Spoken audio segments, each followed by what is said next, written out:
இந்த வீடியோவில் நம்ம ஒரு முக்கியமான விஷயத்தை பற்றி தான் பேச போகிறோம். ஸோ முடிஞ்ச அளவுக்கு முழுசாக பார்க்க ட்ரை பண்ணுங்கள்.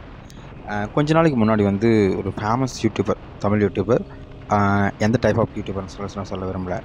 அவங்க வந்து ஒரு வீடியோ வந்து போட்டிருந்தாங்க. என்னென்னு சொல்லிட்டு கேட்குறீங்களா? இந்த மாதிரி உங்களுடைய ஆசை என்னென்னு சொல்லுங்கள், நான் வந்து நிறைவேற்றுறேன் அப்படின்னு சொல்லிட்டு. அவங்கக்கிட்ட லிட்டரலாக சொல்லலாம், நான் வந்து அவங்ககிட்ட ஹெல்ப் கேட்டேன். இந்த மாதிரி என்னால் வந்து வாட்ச் ஹவர்ஸ் வந்து அச்சீவ் பண்ண முடியல, ஸோ அதனால் எனக்கு கொஞ்சம் ஹெல்ப் பண்ணால் நல்லாயிருக்கும் அப்படின்ற மாதிரி நான் ஹெல்ப் பண்ணி என்னுடைய channel ID, then email ID, insta ID எல்லாத்தையுமே வந்து கமெண்ட் பண்ணேன். பட் வந்து as usual no response. But அதுவே வந்து ஒரு ஃபியூ டேஸ் பிஃபோர் ஒரு சின்ன பையன் வந்து ஒரு வீடியோ ஒன்று போட்டிருக்கான். இந்த மாதிரி நீங்கள் வந்து மெசேஜ் பண்ணுங்கள், நான் வந்து சம்திங் வீடியோவில் வந்து இந்த மாதிரி பண்ணுறேன் அப்படின்னு சொல்லிட்டு எதுவும் மென்ஷன் பண்ண விரும்பல. ஏன்னா மென்ஷன் பண்ணுற இதில் வந்து அவங்க யாருன்றது தெரியறதுக்கு வாய்ப்பு இருக்கும். ஸோ அதனால் வந்து அது நான் மென்ஷன் பண்ணணும் இல்லை. அந்த வீடியோவுக்கு வந்து அந்த ஃபேமஸ் யூடியூபர் வந்து கமெண்ட் பண்ணியிருக்காங்க. ஜஸ்ட் நான் என்ன சொல்கிறேன்னா, நீங்கள் எனக்கு ஹெல்ப் பண்ணணுன்ற அவசியம் இல்லை. பட் என்ன மாதிரியே பல பேர் அந்த கமெண்ட்டில் வந்து சும்மா ஒரு ஃபன்னுக்கும் இல்லை என்டர்டைன்மெண்ட்டுக்கு மட்டும் இல்லாமல் சீரியஸாகவே அவங்களுக்கு வந்து எதனா ஹெல்ப் தேவைப்படலாம். அந்த மாதிரி தேவைப்படுறவங்க வந்து உங்கள்கிட்ட வந்து சொல்கிறாங்கன்னா, ஜஸ்ட் அதை வந்து லிசன் பண்ணுங்கள். உங்களால் ஹெல்ப் பண்ண முடியலன்னா கூட ஓப்பனாக சொல்லுங்கள், அதை பற்றி ஒன்றும் இல்லை. ஜஸ்ட் லிசன் பண்ணிவிட்டு உங்களால் எதனா பண்ண முடிஞ்சால் பண்ணுங்கள். தென் இன்னொரு விஷயம், உண்மையாகவே ஹெல்ப் பண்ணுன்ற ஒரு தாட் இருந்தால் கேட்க மாட்டாங்க, அவங்களாவே செய்வாங்க. தென் அப்படி வந்து கேட்காம செய்யலை, சரி ஓகே விடுங்க.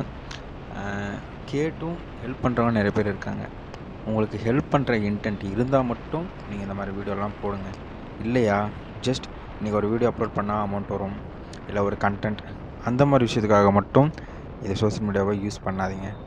கொஞ்சம் நல்லதுக்கும் சேர்த்து யூஸ் பண்ணுங்கள். ஏன்னா இங்கே பல பேருக்கு உதவி வந்து தேவைப்பட்டுகிட்டே இருக்குது. எல்லோரும் சொல்லுவாங்க, ஹார்ட் ஒர்க் பண்ணி தான் ஜெயிக்கணும், நீ வந்து என்னது கண்டென்ட்டை கரெக்டாக கொடு, இல்லை வீடியோஸ் வந்து குவாலிட்டியாக கொடு. ஜஸ்ட் எந்த ஒரு விஷயம் வந்து பண்ணணுன்னாலும் ஃபஸ்ட் அவங்களுக்கு வந்து சப்போர்ட் கிடைக்கணும். ஏன்னா இந்த சோஷியல் மீடியாவுக்குள்ளே வரத்துக்கு முன்னாடி எனக்கு தெரிஞ்சே வந்து ஒரு மேக்ஸிமம் ஒரு 10 யூடியூபர்ஸ், மோட்டோ விளாக் யூடியூபர்ஸ் இருப்பாங்கன்னு வச்சுக்கோங்களேன். பட் இந்த சோஷியல் மீடியா பிளாட்ஃபார்முக்குள்ளே வந்த பின்னாடி தான் எனக்கு தெரியுது, என்ன மாதிரி இங்கே பல பேர் வந்து ஒன்றுமே கஷ்டப்பட்டுருக்காங்க.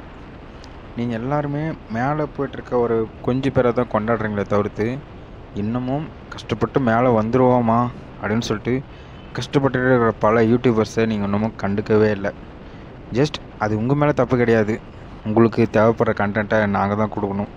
ஆனால் எங்களுக்கும் கஷ்டம் இருக்குல்ல. பட் கஷ்டத்தை தாண்டி தான் ஜெயிக்கணும்னா கண்டிப்பாக நான் ஜெயிப்பேன். ஒரு நாள் கண்டிப்பாக நான் பேசுனா ஒரு 10,000 பேருக்காச்சும் கேட்கும் அப்படின்ற சுச்சுவேஷனில் அந்த யூடியூபர் யாருன்னு சொல்கிறேன். Thank you for watching.